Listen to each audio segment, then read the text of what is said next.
Hey everyone, welcome to सरकारी अर्ट once again. तो इस वीडियो में जो है मैं आप सभी के साथ एक इम्पॉर्टेंट डिस्कशन करने वाला हूं, जो कि एम्स बीएससी नर्सिंग और जितने भी आपके एग्जाम्स होते हैं जिसमें आपका जीके एक सब्जेक्ट है जिससे आपके जीके के क्वेश्चंस पूछे जाएंगे।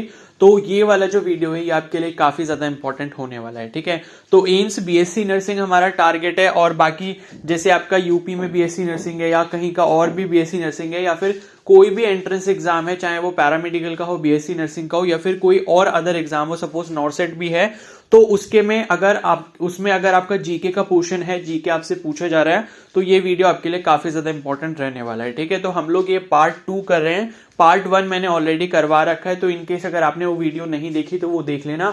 मैंने उसमें G20 समिट के बारे में बताया था। ठीक है, तो G20 समिट से इस बार आपके एग्जाम में क्वेश्चंस आने की प्रोबेबिलिटी बहुत ज्यादा है, क्योंकि G20 समिट को इस बार जो हेड कर रहा है वो इंडिया कर रहा है। ठीक है, तो पूरे साल G20 समिट इस बार इंडिया में हो रहा है, तो बहुत ज्यादा इंपॉर्टेंट टॉपिक है। उस वीडियो का लिंक मैं कमेंट सेक्शन में पिन कर दे रहा हूं, और प्लेलिस्ट जो है उसका लिंक भी आपको कमेंट सेक्शन में मिल जाएगा। मतलब फ्यूचर में जो भी वीडियोस मैं ऐड करूंगा उस प्लेलिस्ट में जीके क्वेश्चन से रिलेटेड वो आपको उसमें मिल जाएंगी। ठीक है, तो उसको एक बार जरूर चेकआउट कर लेना, और बाकी चैनल पर नए हो तो सब्सक्राइब कर लेना और बेल आइकन को प्रेस कर लेना, सो दैट फ्यूचर में जब मैं इससे रिलेटेड जो भी वीडियो अपलोड करूंगा तो आपको इन्फॉर्मेशन मिल जाएगी।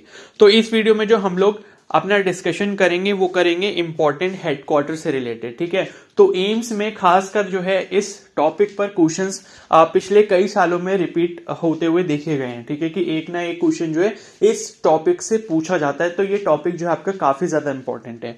ठीक है, तो इंटरनेशनल हेडक्वार्टर्स का मतलब क्या है कि जो इंटरनेशनल ऑर्गेनाइजेशंस हैं आपकी, ठीक है, जैसे आपने काफी सारे ऑर्गेनाइजेशन का नाम सुना होगा, जैसे रेड क्रॉस सोसाइटी है, WHO है, यूनिसेफ है, ठीक है, या फिर इंटरनेशनल लेबर ऑर्गेनाइजेशन है, तो इनके जो हेडक्वार्टर्स है वो कहां कहां पर है। ठीक है, तो इसको हम लोग जो है एक ट्रिक की हेल्प से भी याद करने की कोशिश करेंगे। तो मैं इस वीडियो में आपको जितना बताऊंगा वो आपके लिए बहुत ज्यादा इंपॉर्टेंट होगा, और आपको इसके अगर अलावा जो है और भी कुछ मतलब नया देखने को मिलता है, कोई और ऑर्गेनाइजेशन देखने को मिलती है, तो उसको भी आप एक बार जरूर चेकआउट कर लेना। लेकिन आप ये वीडियो एक बार पूरा देख लोगे तो एटलीस्ट मतलब वहां पर आपका क्वेश्चन आता है तो आप उसको अटेम्प्ट कर पाओगे इजीली। ठीक है, तो स्टार्ट कर लेते हैं। ठीक है, तो ये चीज समझ आ गई कि हम किसके बारे में बात करने वाले हैं, तो पूरा वीडियो जो है एक बार एंड तक देख लेना।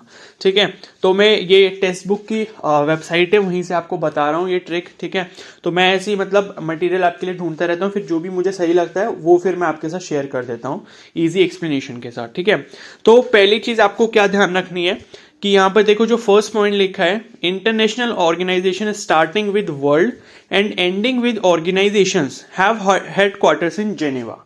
ठीक है, तो देखो कोई भी ऐसा आपके पास ऑर्गेनाइजेशन आए जिसका पहला वर्ड जो है वर्ल्ड हो और लास्ट वर्ड जो है ऑर्गेनाइजेशन हो, जैसे for example world health organisation, जैसे मैंने अभी WHO बोला था, वर्ल्ड हेल्थ ऑर्गेनाइजेशन। ठीक है, तो इसका फर्स्ट वर्ड है वर्ल्ड और लास्ट वर्ड है ऑर्गेनाइजेशन, और बीच में कुछ भी हो। ठीक है, तो ऐसे वाले जितने भी आपके ऑर्गेनाइजेशंस के हेडक्वार्टर हैं वो आपकी जेनेवा में है। जेनेवा का है आपका स्विट्जरलैंड में। ठीक है, ये चीज समझ आ गई, लेकिन इसमें एक दो एक्सेप्शंस हैं, उसको भी हम लोग आगे देखेंगे। क्लियर है, तो ये चीज आपको ध्यान रखनी है कि अगर सपोज एग्जाम में आया कि वर्ल्ड डैश ऑर्गेनाइजेशन, कोई भी ऐसा ऑर्गेनाइजेशन है जिसमें पहला वर्ड जो है आपका वर्ल्ड लिखा हुआ है और लास्ट वर्ड आपका ऑर्गेनाइजेशन लिखा है, तो अगर आपको कुछ भी नहीं आ रहा और ऑप्शन में आपको जेनेवा दिख रहा है तो आप वो लगा देना। ठीक है, लेकिन उसका एक्सेप्शन भी याद कर लो कि एक्सेप्शन किस में है। तो यहां पर देखो लिखा है 2 exceptions are there in this trick. तो पहला है आपका वर्ल्ड टूरिज्म ऑर्गेनाइजेशन और वर्ल्ड कस्टम्स ऑर्गेनाइजेशन।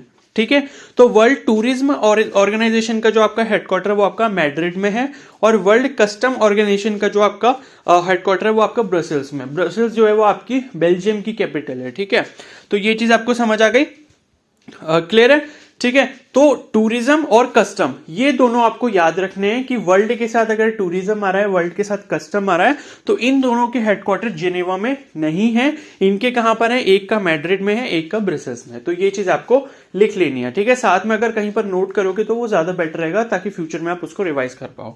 क्लियर है, बाकी जितने भी आपके ऑर्गेनाइजेशन होंगे जिसमें पहला वर्ड आपका वर्ल्ड, लास्ट वर्ड आपका ऑर्गेनाइजेशन, तो उसका हेडक्वार्टर आपको जेनेवा टेक लगा देना है। ठीक है, जैसे फॉर एग्जाम्पल एग्जांपल यहाँ पर लिखे हैं world health organisation, world trade organisation, world intellectual property organisation, ठीक है, WIPO, ठीक है, वीपो भी बोलते हैं इसको, और फिर आपका वर्ल्ड मीटियोरोलॉजिकल ऑर्गेनाइजेशन। तो इन सभी के हेडक्वार्टर्स कहाँ पे आपके जिनेवा में है। बाकी आप सभी से रिक्वेस्ट है कि एक बार जितने भी हेडक्वार्टर्स हैं उनकी लिस्ट एक बार गूगल पे निकालना, फिर खुद से उस चीज को भी एक बार वेरीफाई करना कि क्या ये बात सच है कि पहला जिसका वर्ड आपका वर्ल्ड है और लास्ट वर्ड आपका ऑर्गेनाइजेशन है, तो सभी के क्या हेडक्वार्टर जिनेवा में है या नहीं है। तो अगर सपोज आपको इनकेस वहां पर भी कोई एक्सेप्शन मिल जाता है, मतलब इन दो एक्सेप्शंस के अलावा, तो उसको भी नोट डाउन जरूर कर लेना। लेकिन 99.99% चांसेस यही हैं कि आपके जो भी ऑर्गेनाइजेशन पूछी जाएगी जिसमें पहला वर्ड आपका वर्ल्ड, लास्ट वर्ड आपका ऑर्गेनाइजेशन, तो उसका हेडक्वार्टर आपका जिनेवा में होगा, एक्सेप्ट दीज 2 एक्सेप्शंस।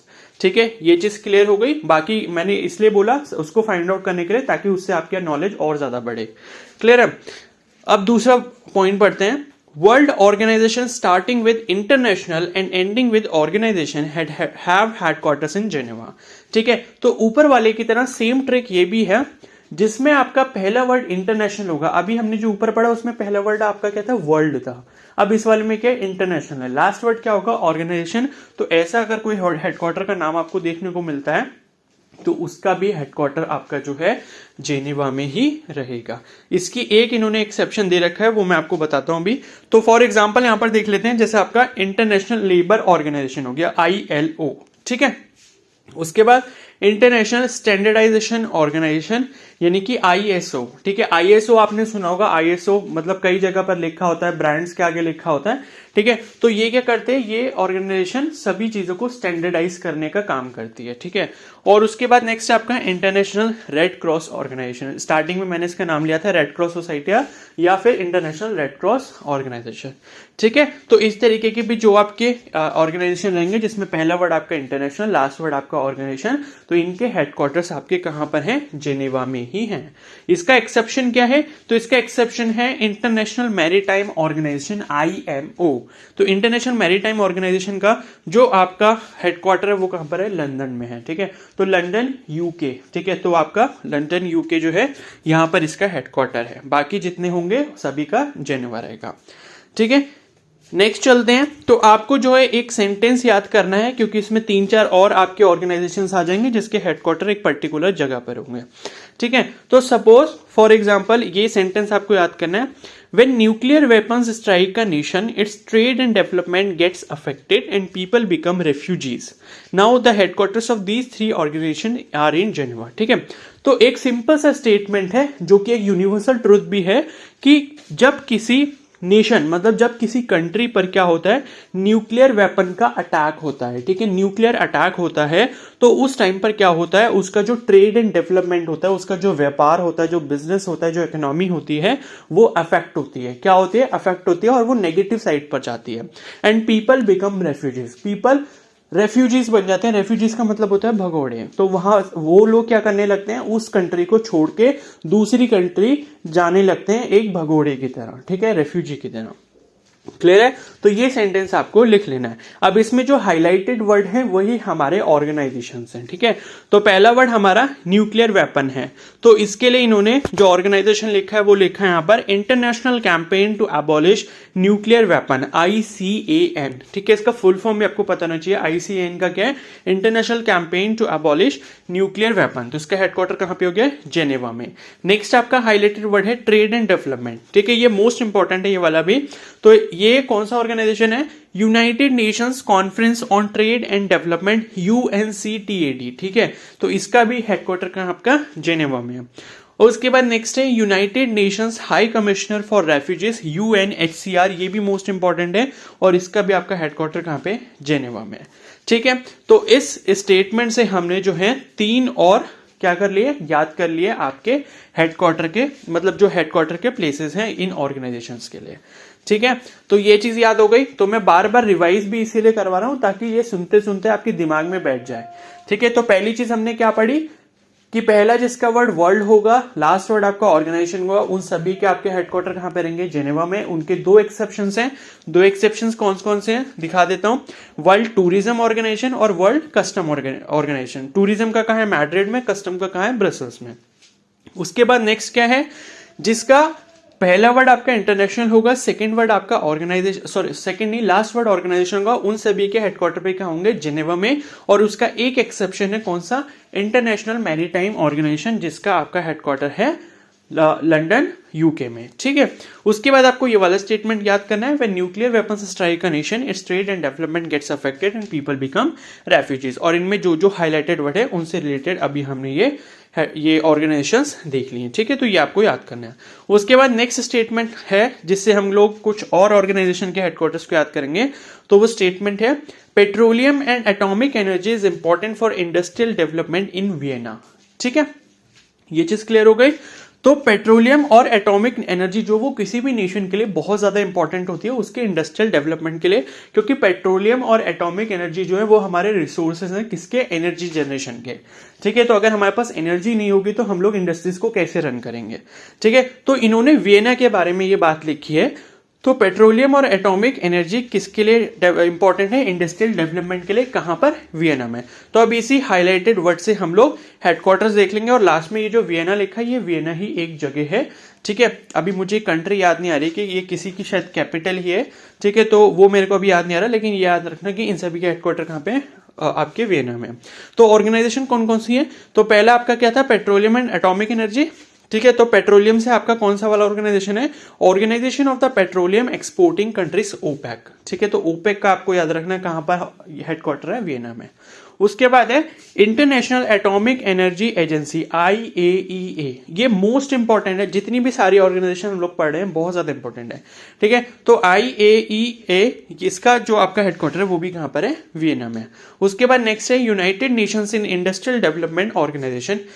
ठीक है, UNIDU, इसका भी आपका हेडक्वार्टर कहां पर है, वियना में। ठीक है, उसके बाद हमारा लास्ट स्टेटमेंट है good education increases your economic status and you can visit Paris. ठीक है, तो ये बात भी एक सच है कि सपोज आप अच्छे से पढ़ाई करते हो, ठीक है, तो उससे क्या होता है, आपका इकोनॉमिक स्टेटस ग्रो होता है, मतलब आप इकोनॉमिकली क्या होते हैं, स्ट्रांग बन जाते हो। क्योंकि जब आप पढ़ाई करोगे, आपके पास अच्छी जॉब होगी या फिर आप अच्छा कोई बिजनेस करोगे, तो उससे आपको क्या मिलेगा, इनकम मिलेगी, सोर्स ऑफ इनकम बनेगा आपका, और उससे जो आपकी इकोनॉमिक स्टेबिलिटी है वो ज्यादा बेहतर होगी।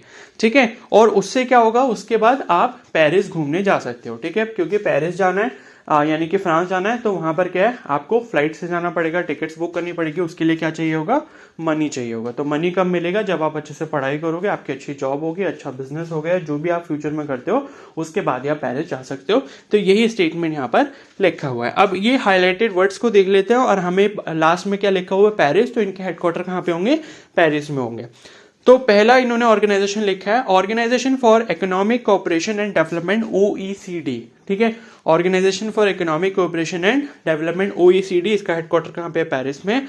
उसके बाद नेक्स्ट है आपका united nations educational, scientific and cultural organisation, जिसे हम यूनेस्को कहते हैं। ठीक है, तो इसका भी आपका हेडक्वार्टर कहाँ पे है, पेरिस में। ठीक है, यूनेस्को बहुत ज्यादा इंपॉर्टेंट है, तो ये भी याद रखना कि ये भी इसका हेडक्वार्टर कहाँ पे आपका, पेरिस में है। तो ये चीज क्लियर हो गई। तो हमने देखो कितने सारे मतलब कर लिए, और वो भी मतलब 15 मिनट्स के अंदर हमने कितने सारे ऑर्गेनाइजेशन और उनके हेडक्वार्टर्स याद कर लिए। ठीक है, तो पहला तो बहुत आसान था, वर्ल्ड ऑर्गेनाइजेशन वाला। फिर सेकंड वाला क्या था, इंटरनेशनल ऑर्गेनाइजेशन वाला। उसके बाद हमने क्या करे, 3 स्टेटमेंट पढ़े, एक का आपका वियना में था, एक का आपका पेरिस में था, और एक का आपका जेनेवा में था। ठीक है, तो ये चीज क्लियर हो गई। बाकी यहाँ पर ये जो स्क्रीन पर आपको दिख रहे हैं, चाहो तो इसका एक बार स्क्रीनशॉट ले लेना है, या फिर इसको पॉज कर करके देख लेना। ये कुछ और ऑर्गेनाइजेशंस हैं जिनके जो आपके हेडक्वार्टर है, तो इसमें से मैं कुछ इंपॉर्टेंट बता रहा हूँ, उनको अच्छे से एक बार नोट कर लेना। ठीक है, तो आपका जो है ये APEC जो है, एशिया पैसिफिक इकोनॉमिक फोरम, ये इंपॉर्टेंट है, सिंगापुर में है। फिर नेक्स्ट आपका आसियान है। ठीक है, तो आसियान जो है उसका मतलब उसमें इंडिया भी एक पार्ट है, तो ये भी आपके लिए इंपॉर्टेंट है। तो इसकी फुल फॉर्म होती है association of south east Asian nation. इसका जो हेडक्वार्टर आपका जकार्ता में, जकार्ता का आपका इंडोनेशिया के कैपिटल है। ठीक है, और उसके बाद कॉमनवेल्थ ऑफ नेशंस, ये आपका लंदन में है। फिर यूरोपियन यूनियन जो है वो आपका ब्रसल्स में है। ठीक है, फूड एंड एग्रीकल्चर ऑर्गेनाइजेशन, ये भी आपको पता होना चाहिए, तो इसका आपका कहां पर है, रोम, जो कि आपके इटली की कैपिटल है। ठीक है, और उसके बाद IAEA, ये हमने पढ़ लिया था। और ये सिविल एविएशन छोड़ दो, इंटरनेशनल कोड ऑफ जस्टिस छोड़ दो, इंटरनेशनल लेबर ऑर्गेनाइजेशन, ये हमने पढ़ लिया। ठीक है, और उसके बाद हाँ, ये वाला इंपॉर्टेंट है, इंटरनेशनल मॉनेटरी फंड IMF जो है इसका कहाँ पर है, वॉशिंगटन में है, ठीक है। तो वॉशिंगटन में इसका हेडक्वार्टर है। International monetary fund related to ये मनी रहता है, ठीक है। तो मनी से रिलेटेड जो भी चीज़ें होती हैं वो यहाँ पर रहती हैं। और उसके बाद ISO हमने देख लिया था। और उसके बाद नाटो, ये वाला इंपॉर्टेंट है थोड़ा सा। नाटो बेसिकली क्योंकि अभी जो रशिया यूक्रेन का वॉर हुआ था तो उसमें नाटो का काफ़ी ज़्यादा इंपॉर्टेंट रोल था। तो नाटो का एक बार देख लो। नाटो का फुल फॉर्म है नॉर्थ अटलांटिक ट्रीटी ऑर्गेनाइजेशन, और इसका हेडक्वार्टर भी कहाँ है आपका, ब्रसेल्स में, जो कि आपकी बेल्जियम की कैपिटल है, ठीक है। और OECD हमने देख लिया, OPEC भी हमने देख लिया। सार्क देख लो क्योंकि इंडिया भी इसका पार्ट है। सार्क क्या है बेसिकली, इसका full form south Asian association for regional cooperation.